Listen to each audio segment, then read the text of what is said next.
Boa noite. No programa de hoje vamos analisar dois temas centrais para o futuro econômico de Moçambique. O novo cenário fiscal de médio prazo 2027 e 2029, aprovado pelo governo, e as perspectivas do país no mercado global do gás natural liquefeito.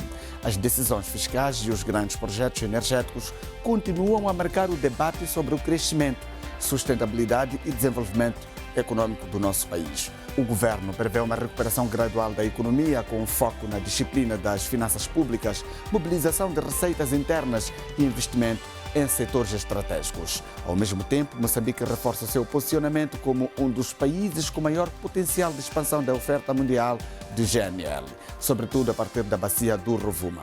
Boa noite, este é o Janela Econômica.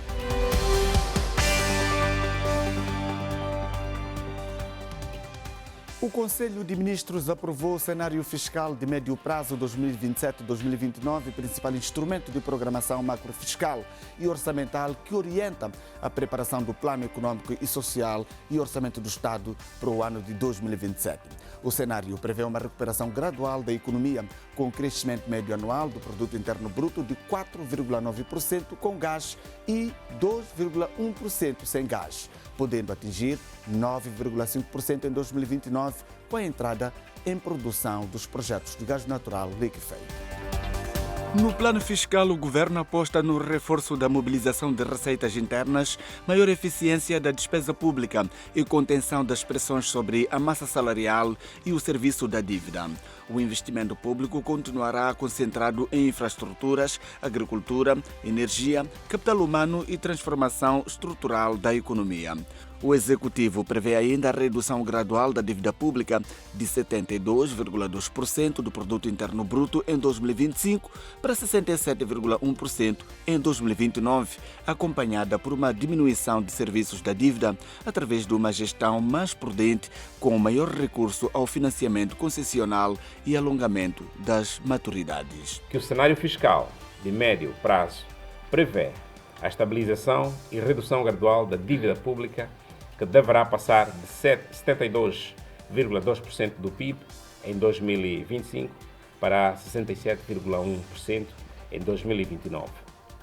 O serviço da dívida deverá também reduzir de forma significativa, refletindo uma gestão mais prudente, com alongamento das maturidades, maior recurso a financiamento concessional e redução da exposição a instrumentos de curto prazo. O cenário fiscal prevê uma recuperação gradual da economia com crescimento médio anual do PIB de 4,9% com gás ou 2,1% sem gás, podendo atingir 9,5% em 2029, com a entrada em produção dos projetos do gás natural liquefeito. A inflação deverá reduzir de 8,7% em 2026 para cerca de 5,5% em 2029. O PIB real deverá crescer em média de cerca de 4,9% ao ano com gás e 2,1% sem gás, podendo atingir 9,5% em 2029, com a entrada em produção de projetos de gás natural liquefeito. Embora reconheça riscos associados aos choques climáticos, questões de segurança e volatilidade da economia internacional, o governo assegura que continuará a adotar medidas para salvaguardar a estabilidade macroeconômica e a sustentabilidade das finanças públicas. Moçambique é apontado pelo Relatório Mundial do GNL 2026 da International Gas como o país africano com maior carteira de projetos de gás natural liquefeito, com uma capacidade potencial de cerca de 45 milhões de toneladas por ano. O potencial está concentrado na bacia do Rovuma, na província nortenha de Cabo Delgado, através dos projetos Moçambique LNG, Coral Sul FLNG, Coral Norte FLNG e Rovuma LNG.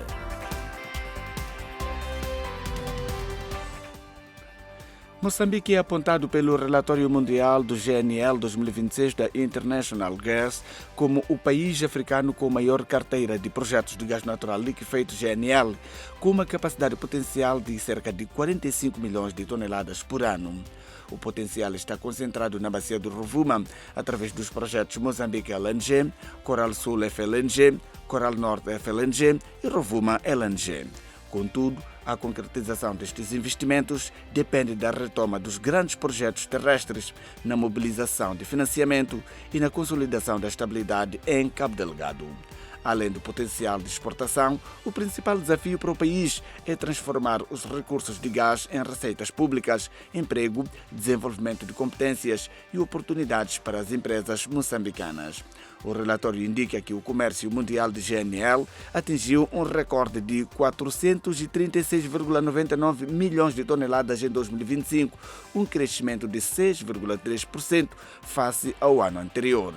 Os Estados Unidos mantiveram-se como o maior exportador mundial, enquanto o Canadá e o projeto conjunto entre a Mauritânia e o Senegal passaram a integrar o grupo de produtores. A Europa liderou o crescimento das importações, impulsionada pela necessidade de reforçar a segurança energética. Ao mesmo tempo, a capacidade mundial de liquefação ultrapassou 524 milhões de toneladas por ano, com novos investimentos aprovados ao mais alto nível desde 2019. Neste contexto, Moçambique surge como um dos países com maior potencial para reforçar a oferta mundial de GNL, embora tenha de competir por financiamento e mercados com produtores como os Estados Unidos, Catar, Canadá e México. Os lucros da banca caíram 38,85% em 2025, segundo o relatório de estabilidade financeira do Banco de Moçambique. Apesar da queda, o Banco Central revela que o sistema bancário moçambicano manteve-se estável, sólido e bem capitalizado no ano em análise. O sistema bancário moçambicano manteve-se estável, sólido e bem capitalizado em 2025, apesar de os lucros terem diminuído 38,85%, segundo o relatório de estabilidade financeira do Banco de Moçambique. Os resultados líquidos do setor fixaram-se em 15,13 mil milhões de meticais. Ainda assim, o Banco Central considera que a banca preservou níveis satisfatórios de rentabilidade e continuou resiliente. O rácio global de solvabilidade subiu para 28,14%, acima do mínimo regulamentar de 12%, enquanto o crédito de incumprimento reduziu-se de 9,38% para 7,47%, refletindo uma melhoria da qualidade da carteira de crédito. Ao nível da liquidez, o rácio de cobertura de curto prazo situou-se em 60,46%, muito acima do mínimo exigido de 25%. O retorno sobre ativos foi de 2,16% e o retorno sobre capitais próprios de 8,68%. O relatório destaca ainda uma redução da concentração do mercado, com os 3 maiores bancos a perderem cota para instituições de menor dimensão, reforçando a concorrência. Face a este desempenho, o Banco de Moçambique decidiu manter inalteradas as atuais medidas macroprudenciais por considerar que o sistema financeiro continua capaz de responder a potenciais riscos e preservar a estabilidade. No espaço de análise, vamos falar sobre o cenário fiscal de médio prazo 2027-2029, sua importância, desafios e contornos.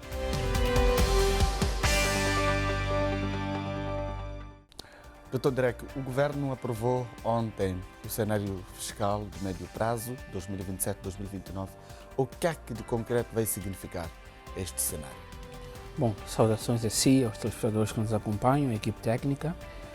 Dizer primeiro, temos de olhar para o documento que foi aprovado como o documento que vai orientar a política econômica, macroeconômica e por aí em diante.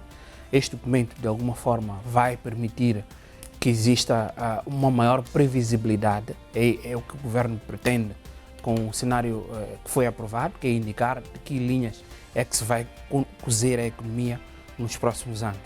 Então nós pensamos que este documento, olhar para ele, para as prioridades que foram elencadas, permitirão que tanto o público interno, os investidores, possam olhar qual é o que é que o Governo está a projetar, qual é o cenário que vai determinar o crescimento e de que forma é que o Governo poderá olhar para a política do endividamento e por aí em diante, consubstanciar com as prioridades que foram elencadas no próprio instrumento. Então, nós pensamos que, de alguma forma, este documento poderá trazer ao de luz aquilo que são as expectativas de crescimento econômico, a política fiscal. Estamos a olhar para as prioridades no que conta a componente da industrialização. Os setores que foram elencados, estamos aqui a falar da energia, da agricultura, das infraestruturas e de uma melhor gestão da dívida pública. Doutor, as projeções apontam para um crescimento médio de cerca de 4,9% ao ano e até 9,5% em 2029, com o gás, portanto, como um dos grandes elementos que vai impulsionar, portanto, esse crescimento. Quais realistas são estas previsões? É uma previsão ambiciosa ou o governo encontrou elementos fulcrais que possam, de certa forma, garantir que a gente chegue aos 9,5%, atendendo que em 2014 e 2013 estivemos nos 7% e éramos os melhores da região? Bom, o que nós temos de considerar, a primeira leitura que se deve fazer é que estas previsões são as possíveis. Mas esta possibilidade, ou o facto de nós estarmos aqui a dizer possibilidade, tem de ser olhada de duas formas. A primeira forma, quando nós estamos a olhar para as próprias projeções, é um crescimento com gás e um crescimento sem gás. Aliás, a própria documentação já faz essa distinção. E nós, quando fazemos essa distinção, podemos ver que a economia sem gás, estamos a falar de cerca de 2,8%, se a memória não me atraiçoa, e ele chega a cerca de 0,4%. Então, a leitura inicial pode nos alertar para um cenário de risco quando estamos a olhar para um único motor de crescimento. Estamos a dizer que a indústria de gás natural liquefeito terá um peso enorme, ou nos próximos anos, até 2029, que é o cenário onde nós poderemos atingir o pico de crescimento, a indústria ou a economia nacional estará muito ancorada ao crescimento ao crescimento da indústria de gás natural liquefeito. Mas temos como isolar isso? Não temos como isolar. Neste momento, são as variáveis existentes. Estamos a falar de que essa indústria poderá contribuir. Não é necessariamente um problema, mas dependerá de que forma é que nós teremos a capacidade de buscar os encames, os inputs que a indústria de gás natural liquefeito poderão trazer do ponto de vista de receitas, a entrada de receitas, crescimento da balança de pagamentos. Estamos a falar de divisas que poderão entrar e transformar esses recursos financeiros em crescimento produtivo de forma que permita que a economia não esteja unicamente ancorada à indústria de gás natural liquefeito. Aí nós estamos a falar da diversificação, ou seja, olharmos para os recursos de gás natural liquefeito, que são um dos principais motores nos próximos anos do crescimento econômico, e serem alocados para as outras áreas de diversificação dos outros setores. Doutor, veja que o pronunciamento do governo aparece numa altura em que recebemos o relatório do Banco Mundial que diz que Moçambique figura entre os países com maior disponibilidade de gás para os tempos atuais. Quer dizer que está todo mundo de olhos postos no gás de Moçambique. Este é um bom sinal que pode, de certa forma, agregar valor a essas projeções do governo, ou mesmo com esta forte procura pelo gás moçambicano, nós vamos continuar, portanto, nessa percentagem que o governo anuncia de até cerca de 9,5%. Olha, nós podemos olhar para isto como, primeiro, é uma oportunidade grande, pelo facto de que o cenário internacional e o facto da existência destes recursos ditam que o recurso de gás natural liquefeito moçambicano vai atingir uma maior procura ao olhar para o momento em que nós estamos a atravessar agora. Se nós olharmos numa perspectiva de oportunidade, é também um risco. O risco, ele resulta em que momento? Resulta no cenário em que os preços dos combustíveis líquidos são relativamente voláteis. O que nós estamos a dizer é que se todas as projeções forem concretizadas, tal como foram previstas no cenário macrofiscal que estamos aqui a discutir, forem cumpridos, então nós podemos dizer que a economia moçambicana poderá crescer se estas projeções forem cumpridas. Agora, caso exista alguma alteração internacional, estamos a falar de preços, estamos a falar de existência de conflitos, de segurança ou qualquer outro aspecto que condicione o arranque, ou seja, apenas um único projeto, ou condicione o cumprimento de um único projeto, essas projeções poderão não ser cumpridas. Mas as projeções estão a olhar para um cenário em que tudo corre bem e que a procura do gás natural liquefeito continue a ter uma demanda enorme, ou que a demanda continue a crescer. Nesse cenário estamos a falar de oportunidade, mas o risco é de nós termos uma economia totalmente dependente, ou o crescimento da economia esteja dependente ao gás natural liquefeito. No seu ponto de vista, de Sim, termos existe. Este setor a ser excessivamente, a colocar dependência por parte do país? Não? O risco existe. Veja que os projetos de gás natural liquefeito em Moçambique foram sendo, de alguma forma, adiados por questões de segurança ou outras questões de encontro de financiamento internacional. Então, esse risco está presente. Mas o que nós temos de ter em consideração é que, independentemente da existência de risco, é de que forma é que os projetos que estejam a vigorar, os recursos financeiros que vão sendo gerados, são reaproveitados, que é para financiar a diversificação, quer seja no setor da agricultura, no setor da infraestrutura, no setor produtivo, que possa gerar receitas que possam, de alguma forma, amainar o impacto ou de uma quebra de preços internacional, ou da existência de conflitos que, de alguma forma, minem as cadeias de produção do próprio gás natural liquefeito, ou qualquer outra questão que possa colocar ou reduzir a capacidade de exportação do próprio país, ou que não exista procura suficiente que possa garantir aqui um crescimento nas previsões. Agora, o que é mais importante que nós temos de olhar para o próprio cenário macroeconômico é que o governo procura, de alguma forma, transmitir um cenário de previsibilidade para, seja os investidores internos ou investidores externos, e isso é bastante importante. O governo é otimista quanto ao controle da inflação neste período em análise. A nossa inflação poderá passar, por exemplo, de 8,7% para 5,5% até 2029. Quais são os elementos que vão ditar, portanto, este controle que o governo terá que fazer para garantir que esta realidade realmente seja vista no nosso país? Bom, aqui é importante que se vá construindo esta percepção de que o controle da inflação não depende apenas de uma única entidade, no caso, Banco de Moçambique. Muitas vezes nós, quando estamos a discutir, vai ser a combinação das duas políticas, é a combinação. Estamos a falar da política fiscal, estamos a falar da política monetária, estamos a falar da política cambial e estamos a falar dos inputs de produção dentro da própria economia. Então, aqui, o maior rigor ou a maior necessidade está relacionada à necessidade de nós termos uma maior coordenação, que é algo que nós já discutíamos em debates anteriores, de que era necessário que a política macroeconômica ou a política fiscal esteja combinada ou que entre em coordenação com a política monetária que o Banco de Moçambique tem estado a implementar. Então, isto já está a ser traduzido na própria documentação, mas aqui é importante dizer que é importante que nós olhemos para questões de execução do próprio documento. Então, vai ter de existir, primeiro, uma maior coordenação institucional entre o governo, o Banco de Moçambique, o setor privado, que também deve ser chamado, que joga um papel importante neste caso. O cenário fiscal aposta no reforço da arrecadação fiscal, daquilo que nós recebemos do documento do Conselho de Ministros ontem, receitas fiscais internas, e na eficiência da despesa pública. Quer dizer que o governo vai ter que ter um controle rigoroso, portanto, na distribuição da coisa pública. Que reformas considera prioritárias para alcançar estas metas neste período em análise? Bom, o que nós temos de ter em consideração é que o maior desafio que Moçambique tem estado a enfrentar na componente fiscal não é a inexistência, ou diria de outra forma, é a qualidade do gasto. E quando nós falamos de reformas fiscais que podem ser necessárias, nós podemos aumentar aquilo que é a capacidade tributária, ou aumentar a quantidade de contribuintes, e não permitir que qualquer reforma fiscal ou qualquer política tributária possa incidir sobre os mesmos indivíduos. O que é que acontece muitas vezes? Quando nós falamos de reforma tributária, capacidade de aumentar as arrecadações, muitas vezes estamos a mirar para os mesmos indivíduos, que muitas vezes são os que estão a pagar impostos. Então, deve haver uma diversificação que permita que sejam incluídos mais entidades, estamos a falar de mais indivíduos a contribuírem.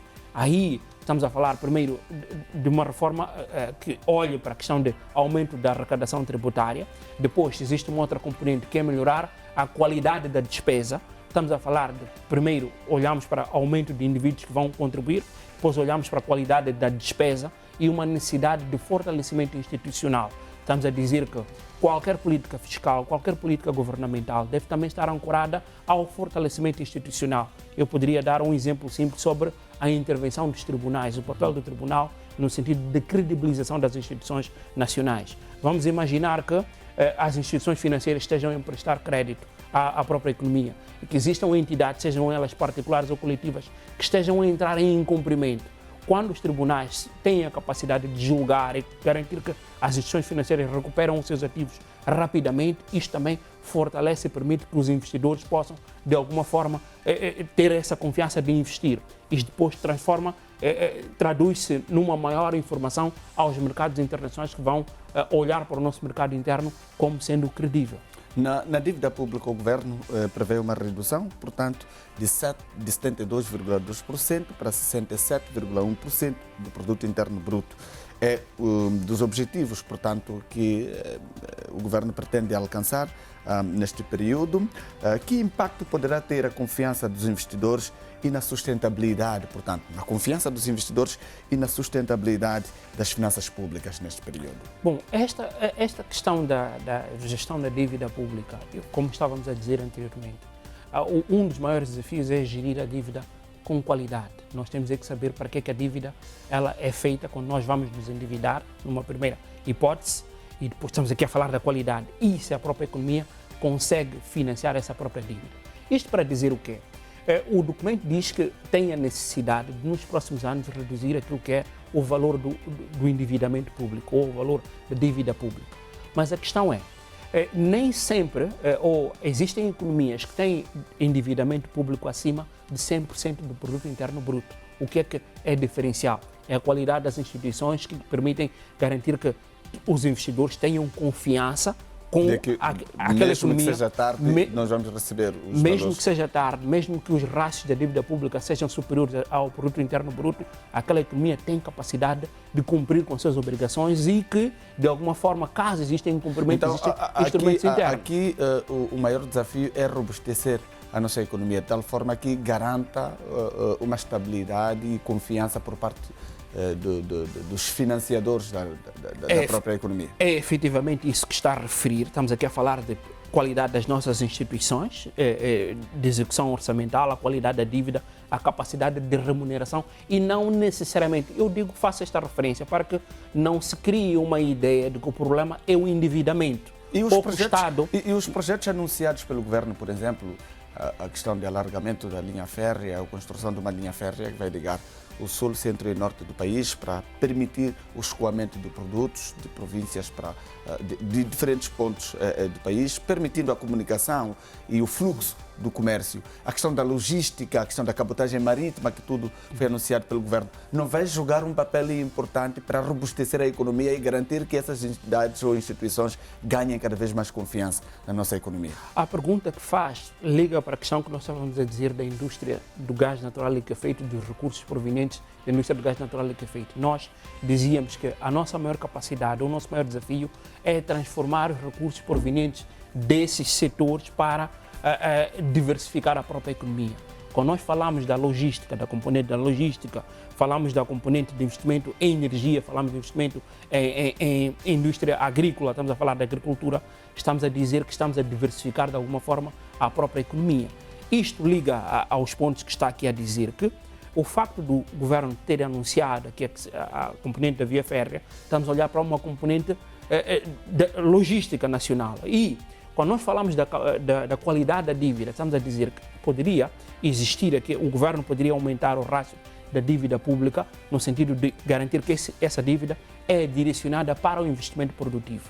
E nós, quando falamos de investimento produtivo, é diferente de nós construirmos uma via férrea para um local que não produz. Nós podemos endividar-nos para construir estradas para os locais de produção, para os mercados onde estes produtos agrícolas são comercializados. Aí nós estamos a dizer que é uma dívida boa. O problema não é o rácio da dívida em si, mas é a qualidade da dívida que nós fazemos. Se nós nos endividamos para construir uma estrada ou criamos uma política pública que está a olhar para locais de produção, estamos a olhar para vias férreas, capacidade de cabotagem, estamos a falar de qualidade da dívida que pode, de alguma forma, ser produtiva. Ou seja, dito de outra forma, é que todos esses elementos, os investidores internacionais, a olharem para aquilo que são as nossas políticas públicas, irão de alguma forma questionar de que forma é que esta dívida pública que está sendo feita é capaz de gerar meios produtivos ou de financiar a própria dívida pública.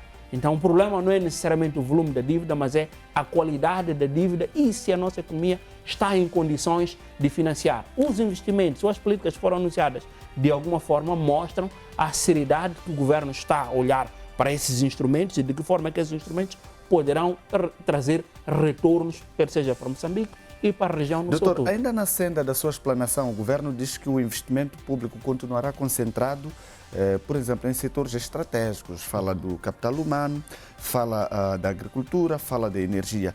Se tivermos que olhar para o capital humano, o governo apercebeu-se de que há toda uma necessidade de dotar as pessoas de conhecimentos técnicos suficientes para aumentar a eficiência de resposta, quer na produção, quer na transferência de conhecimento e, de certa forma, isso trazer resultados positivos. Eu penso que toda a política pública que neste momento virada às questões, mesmo às instituições de formação técnica que estão ligadas ao próprio Estado, já estão atentas a isto. Esta viragem está muito ligada à indústria de gás natural liquefeito e as pressões que a própria economia tem estado a fazer. Ou seja, para além de nós estarmos a formar, temos que ter a capacidade de questionar se esta formação que nós estamos a fazer responde às necessidades econômicas da própria economia. Mas também há uma questão que é importante colocar quando nós olhamos para esta questão, porque não bastará formar se a economia não estar a responder do ponto de vista de acolher toda a mão de obra que está a ser formada e colocada. E muitas vezes a queixa do setor do emprego, estamos a falar das empresas, é que parte da formação que tem estado a ser direcionada não responde às exigências dessas empresas. Daí a necessidade que o governo tem estado a olhar para questões de formação técnica. E aí toda a política, estamos a falar dos IFPLACs e por aí em diante, estão a olhar para a formação técnica virada para as necessidades das empresas. Mas esse é um papel que o governo tem estado a fazer, uma parte que deve ser consubstanciado naturalmente por uma melhor indicação das necessidades das empresas e um apoio institucional do ponto de vista de direcionamento daquilo que são as políticas sobre o ponto de vista de necessidades. O governo vai elencando algumas necessidades, pode ser que elas não vão ao encontro das necessidades das empresas. O que as empresas devem fazer? De indicar quais são as suas necessidades, partilhar com o governo e, se possível, partilhar em parte dos seus programas de formação interna ou apoiar as instituições públicas que olham para os currículos ou que têm gerado aqui recursos ou capital humano para a própria economia. Doutor, dependendo da especialidade de cada um, o governo tomou uma grande decisão no que diz respeito aos repatriados da vizinha África do Sul no âmbito da xenofobia. Vai atribuir certificados, mas vão ter que passar pelo IFPELAC para ver as suas capacidades e competências para poderem responder em grande medida aos grandes projetos. Esta é uma resposta que eu gostava que respondesse já a seguir, depois desta análise. Obrigado, até já.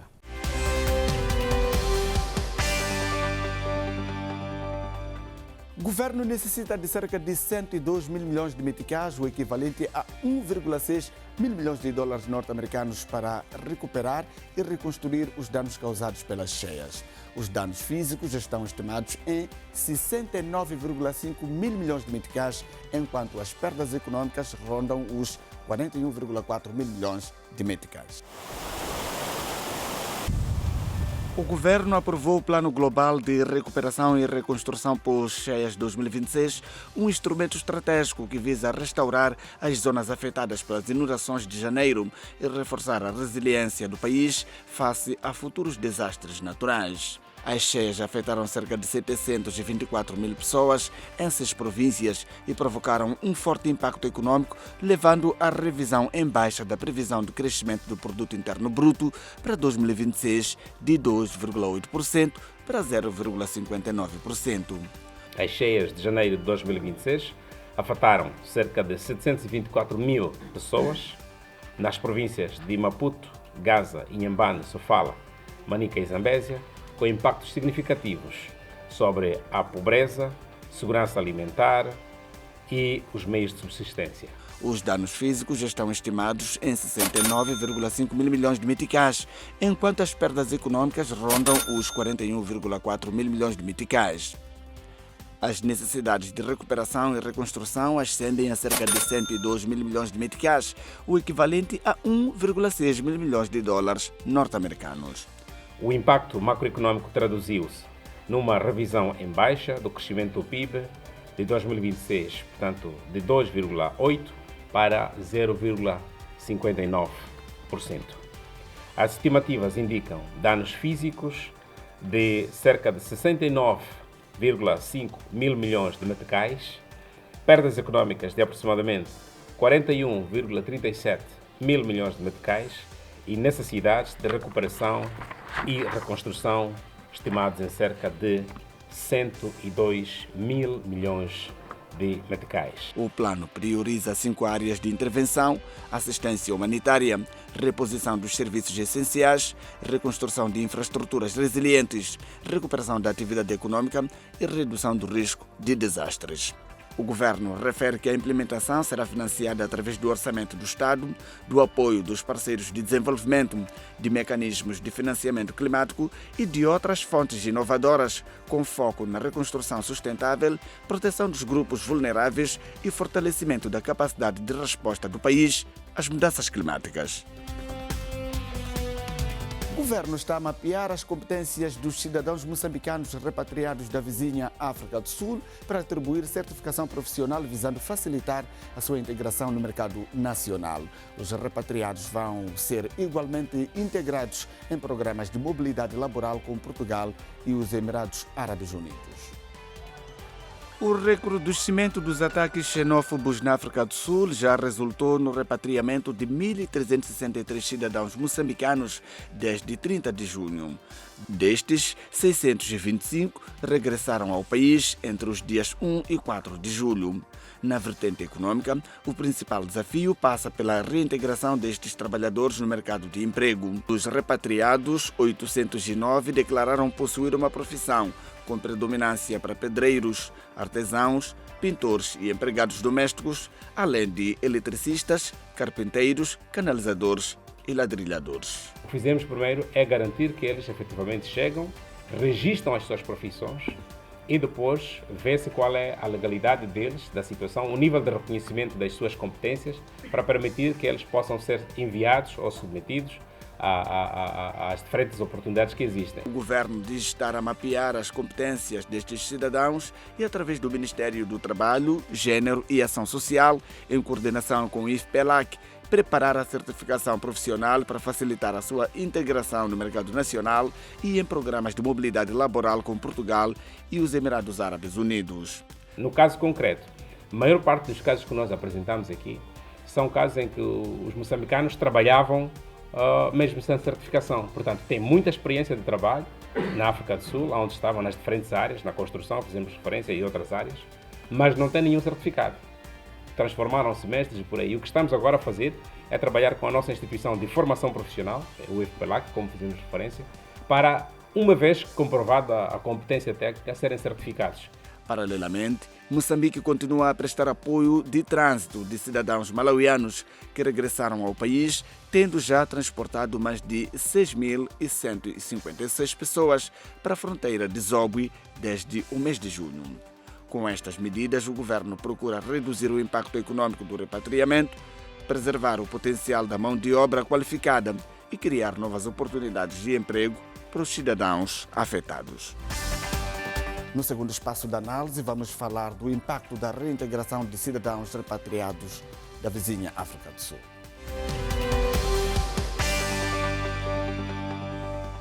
Doutor, obrigado. Voltamos agora e eu já colocava uma questão que tem a ver com a decisão tomada pelo governo de atribuir certificados, a certificação, portanto, aos concidadãos moçambicanos regressados da vizinha África do Sul no âmbito da xenofobia. Esta decisão pode responder à pressão que a nossa economia poderia sentir devido à chegada dessas pessoas que, de certa forma, não têm emprego, mas que também poderiam encontrar dificuldades para serem empregues em grandes projetos, porque não teriam aqui a certificação que justifica as suas qualificações. Bom, primeiro nós olharmos para esta questão ou a vinda de moçambicanos ou o repatriamento de moçambicanos para Moçambique, temos de olhar para numa componente humana. Aqui não são apenas questões técnicas, há questões humanas. Estamos aqui a dizer que são cerca de 1.300 pessoas que vêm para Moçambique e o facto de serem 1.300 pessoas, nós estamos a dizer por cada um dos indivíduos existe sempre uma família. E temos de ter em consideração que por cada uma dessas famílias tem impactos noutra família. O facto, nós poderíamos aqui pegar num exemplo pequeno. O que acontece na família do indivíduo A acaba sempre tendo influências no indivíduo B. Aquele que trabalha ou que tem recursos financeiros pode adquirir mercadorias ou vai a um estabelecimento comercial e encontra lá indivíduos de uma outra família. E quando este perde a capacidade de ter recursos financeiros, de alguma forma vai ter impactos naquilo que é toda a cadeia familiar de outras famílias que estão presentes na própria economia. Agora, olhando para a questão, aquilo que o governo está a fazer, nós temos estado a ver anúncios, o governo também falou através do Conselho de Ministros que está sendo feita uma triagem que é para determinar quais são as competências dos indivíduos que estão a ser repatriados ou que tomaram a decisão de retornar para Moçambique, para o território nacional. Isto nós poderíamos olhar como sendo uma das medidas mais inteligentes do ponto de vista de política pública. O governo pretende saber de que forma, quem são os indivíduos que estão a regressar, quais são as capacidades técnicas e de que forma é que nós podemos encontrar respostas que possam amainar o sofrimento humano que estes indivíduos poderão estar a atravessar. Então, nós poderíamos dizer que é uma medida acertada do ponto de vista de direcionamento. Vamos ver que tentar perceber que estes moçambicanos que estão a regressar, que vêm com competências, de que forma é que nós podemos, para além das competências, é que nós podemos reaproveitá-los internamente ou para mercados que possam, de alguma forma, necessitar desta mão de obra que tem uma competência acumulada. Agora, a competência acumulada, ela precisa de ser demonstrada, daí que há uma necessidade de certificação. O governo vai, de alguma forma, submeter a um processo de formação e de certificação para garantir que tenham um documento que comprove essa competência que tem e que possam ser requeridos pelo setor empregador. Estamos a falar do setor privado e outras economias que precisem, porque competência que não tem uma documentação, muitas vezes ela não é válida. Agora, há algo que nós também devemos aqui enquadrar. Para além desta triagem que está a ser feita, da certificação que vai ser feita, é preciso compreender que nem todos os indivíduos vão pretender ser assalariados. Estamos aqui a dizer que pretendam trabalhar. Aí vai ser necessário encontrar políticas que possam, de alguma forma, ou seja, fala-se de pessoas que trabalhavam como pedreiros, carpinteiros, marceneiros, serralheiros e por aí em diante. E nós olhamos para o exercício que o governo fez, sobretudo no Conselho de Ministros. Vamos ver que foram aprovados vários instrumentos sob o ponto de vista até da reconstrução pós-cheias. Então, estamos a dizer que no próprio exercício do Conselho de Ministros pode ser encontrada uma resposta à parte dos problemas que foram identificados. Por exemplo, na reconstrução e outros projetos. Reconstrução pós-cheias, porque foi aprovado um instrumento nessa natureza. Então, ou seja, para além desta questão da certificação, nós podemos incluir estes cidadãos em todas as iniciativas de reconstrução pós-cheias, porque vão ser necessários pedreiros, vão ser necessários eletricistas, marceneiros e por aí em diante, serralheiros, que nós podemos incluí-los nessa necessidade ou também encontrar linhas de apoio financeiro que possam reaproveitar a experiência acumulada que estes indivíduos têm para, de alguma forma, porque vêm com competência, vêm com organização, como é que o mercado sul-africano funciona, que podem, de alguma forma, transformar o setor, seja de construção, elétrico, nacional e por aí em diante. É importante fazer isto, mas também existem outras camadas que estão relacionadas com empregados domésticos e por aí em diante. Há um conhecimento que vai ser trazido, esse conhecimento vai ser reaproveitado por essas instituições. Fala-se não só do FPLAC, do Instituto Alberto Cássimo e por aí em diante. Então temos aqui uma oportunidade e também um desafio, que é acolher as pessoas, e a oportunidade é de nós, estas certificações, e encontrar formas de os integrar internamente e garantir que eles possam produzir aqui internamente. O regresso dos moçambicanos da vizinha África do Sul tem um impacto grande no rendimento das famílias e, consequentemente, no seu poder de compra. De que forma isso afeta a nossa economia? Atendendo que temos grande parte deles que residem na província de Gaza, província de Inhambane e outros que vêm do centro e norte do país, embora em número reduzido. Repare, quando nós começamos a abordar este tema, nós falávamos da componente humana. Nós sabemos que boa parte dos indivíduos que agora são repatriados, alguns contribuíam com o sustento, quer seja na educação, saúde e por aí das famílias que se encontravam nos distritos aqui em Moçambique e mesmo ao nível das cidades. Estamos a dizer que parte dos rendimentos que essas famílias tinham ou que obtinham das transferências que eram feitas ou das remessas que eram feitas, que é o termo correto, de alguma forma vai ser perdido. Isto tem impacto ao nível do consumo.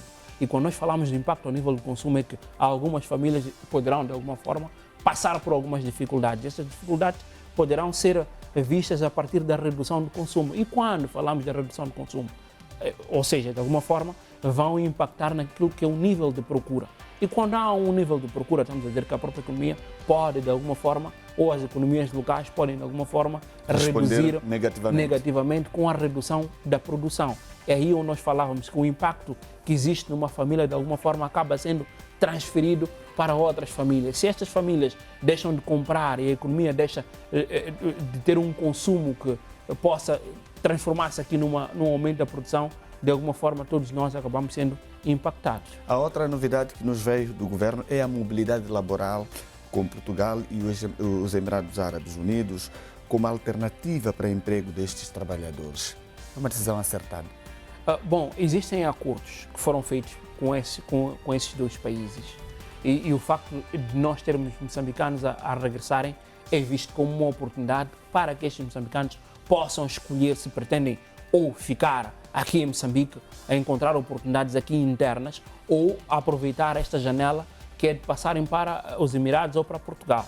O que nós temos é que fazer, para além desta exportação de mão de obra, estamos a falar de trabalho, é garantir que, primeiro, as primeiras alternativas sejam encontradas aqui internamente, do ponto de vista de soberania nacional, do ponto de vista, se nós estivermos a olhar para toda a produção científica, mostra de que boa parte do crescimento econômico foi feito com o recurso à produção interna. Nenhum país cresceu economicamente por exportar mão de obra, mas é pela reutilização dessa mão de obra localmente. Agora, num cenário de crise, havendo oportunidades, é correto que se faça, que se abra oportunidades para que os moçambicanos possam explorar, mas também temos de garantir que estas oportunidades que vão sendo abertas de exportação de mão de obra para os Emirados, para Portugal, é feito com acompanhamento consular, garantia de contratos firmes que estes moçambicanos vão poder assinar e garantir que eles não sejam explorados nos países que para os quais vão trabalhar. Mas também é uma oportunidade de proteção social que nós temos de olhar, ou seja, não é só exportarmos mão de obra para esses países, mas garantir que ao chegarem nesses países têm um apoio consular, tem proteção social que garantam que parte dos recursos possam ser transferíveis para a economia nacional. Mas são as oportunidades que existem e devem naturalmente ser exploradas. Doutor, que impacto poderá ter esta situação no fluxo de remessas enviadas pelos moçambicanos que trabalham na vizinha África do Sul? Uma importante fonte, portanto, de rendimento para muitas famílias. Bom, o impacto vai ser bastante grande se nós estivermos a olhar para o volume das pessoas que regressam e a necessidade que as famílias, ou as famílias que dependiam desses indivíduos que estão neste momento a regressar. O que nós podemos dizer é que vai reduzir aquilo que é o volume de remessas que esses indivíduos faziam para a economia nacional, mas existe uma alternativa para que, havendo janelas de oportunidade ou que as certificações respondam às necessidades dos países que fizemos aqui referência de Portugal e dos Emirados Unidos, teremos uma outra alternativa de exportação de mão de obra. Agora, do lado sul-africano, naturalmente, que aqui o impacto é mais gravoso e haverá naturalmente uma redução. Internamente, algumas famílias poderão atravessar algumas dificuldades momentâneas pelo facto de ter sido perdido o meio de sustento, mas existe esta oportunidade que pode ser explorada, naturalmente que vai levar algum tempo. Algumas das pessoas que regressam, temos de ter esta realidade, são indocumentadas. E aí também haverá uma necessidade de, primeiro, garantir que existem documentos, que é para garantir que eles estejam em condições de cumprir com os requisitos que são solicitados pelos países que nós estamos aqui a fazer referência, que precisam de mão de obra. Então, há esta necessidade de garantir que, para além da certificação, a essência de passaportes, documentos de viagem, sejam seguros, sejam também Doutor, fez menção a algumas políticas públicas que devem ser adotadas pelo Governo, por exemplo, para fazer face a este desafio, até porque o Governo anunciou, né, algumas, mas que outras políticas considera prioritárias para transformar, portanto, este repatriamento forçado numa oportunidade de valorização do capital humano nacional? Bom, como eu estava a dizer, aqui há várias oportunidades. Existem moçambicanos que trabalhavam no setor de construção civil, no setor elétrico, por aí em diante, que acumularam experiência ao longo dos anos. E nós estamos a direcionar a um processo de certificação nacional e existe, falávamos aqui com o Conselho de Ministros ontem, fez algo interessante, foi olhar para um conjunto de instrumentos e nesse instrumento olhou para a política de reconstrução pós-Cheias que nós vimos. Doutor, a minha pergunta prende-se com o fato de que o governo tem algumas linhas de financiamento aprovadas que estão em curso. Por exemplo, o Fidel, tendo essas pessoas essa capacidade de trabalhar, poderiam, através dos seus locais, a partir, aliás, dos seus locais de residência, submeterem propostas para acederem a este financiamento, atendendo que eles também são moçambicanos. Olha, eu posso dizer, de forma, como é que eu posso dizer? Como é que eu respondo a esta questão? Inicialmente, existem as linhas de apoio que estão a algumas políticas de financiamento local, incluindo o Fidel, que estão em curso, que podem ser aproveitadas. Mas nós não nos podemos esquecer que existe uma forte pressão já existente sobre essas linhas de financiamento. Aliás, o governo já anunciou um aumento, um reforço dessas linhas. Vai duplicar o valor. Vai duplicar o valor. Agora, temos de perceber da demanda interna existente sobre essas linhas, de que forma é que nós conseguimos agregar mais estes recursos. O que nós temos é que ter em consideração é que vem mão de obra com competências, essas competências vão passar por um processo de certificação, existem as linhas de financiamento, o Fidel, que de alguma forma podem ser aproveitadas, mas essas políticas não podem ser únicas e suficientes para responder a esta questão. O que eu queria acrescentar é o facto de nós termos falado da política de reconstrução, que vai ser necessário reconstruir habitações, vai ser necessário reconstruir estradas, e estamos a falar de que vem uma mão de obra que tem alguma competência. O que estamos a dizer, do ponto de vista de políticas, porque a pergunta inicial que fiz é que tipo de políticas públicas é que nós podemos incrementar para além daquelas que o governo já aprovou e que nós concordamos de que são corretas. Outras políticas que nós podemos fazer é, nesta questão da reconstrução, encontrar uma janela, ainda que seja uma linha de financiamento pela via do Fidel, que de alguma forma junta indivíduos que têm capacidade de construção civil, pedreiros e por aí diante. Seria um pacote específico? Um pacote específico para a criação de empresas, maquinaria, para que eles possam trabalhar e reaproveitar a experiência que têm do outro lado. Então, existe uma oportunidade que pode ser capitalizada, mesmo na questão da reconstrução, que eu olho numa perspectiva de política pública, se nós tivermos a olhar de forma integrada para o tema. De forma integrada, por aquilo que foi discutido na sessão do Conselho de Ministros, há ali uma janela de oportunidade. Aliás, parte da resposta é encontrada na política de reconstrução. Por quê? É olhar para o perfil que foi anunciado. Estamos a falar de eletricistas, estamos a falar de pedreiros. Os valores envolvidos são bastante expressivos também. Exatamente. Então, podemos encontrar aqui alternativas. As empresas que vão operar na reconstrução podem, de alguma forma, o Estado pode condicionar a contratação de parte desta mão de obra. Estamos a falar de 1.300 e a necessidade de reconstrução é bastante grande. Então existe a necessidade de nós olharmos para aquilo que foi discutido, do ponto de vista de criação de políticas que possam ser integradas e que parte da resposta está exatamente ali. Doutor, muito obrigado por ter aceito o nosso convite. Voltamos na próxima semana. Obrigado, até a próxima semana.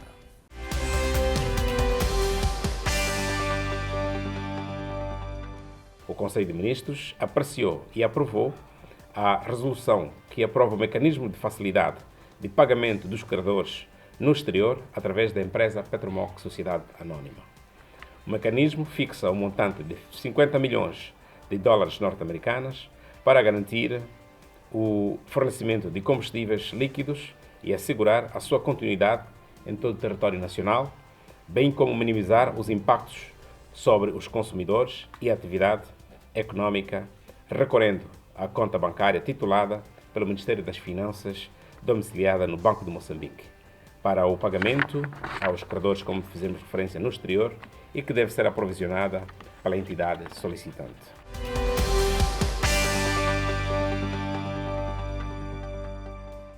Vamos agora conferir a informação cambial que nos é fornecida pelo Banco de Moçambique. As tabelas refletem as taxas praticadas nas transações entre o Banco Central e a banca comercial e entre os bancos comerciais e o público.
E assim termina a presente edição do programa Janela Econômica, programa da televisão pública. Para estes e mais temas, queremos sempre contar com a sua audiência. Caso queira interagir conosco, basta contactar-nos pelo endereço eletrônico economiatvm@gmail.com. Boa noite, até lá, fique bem.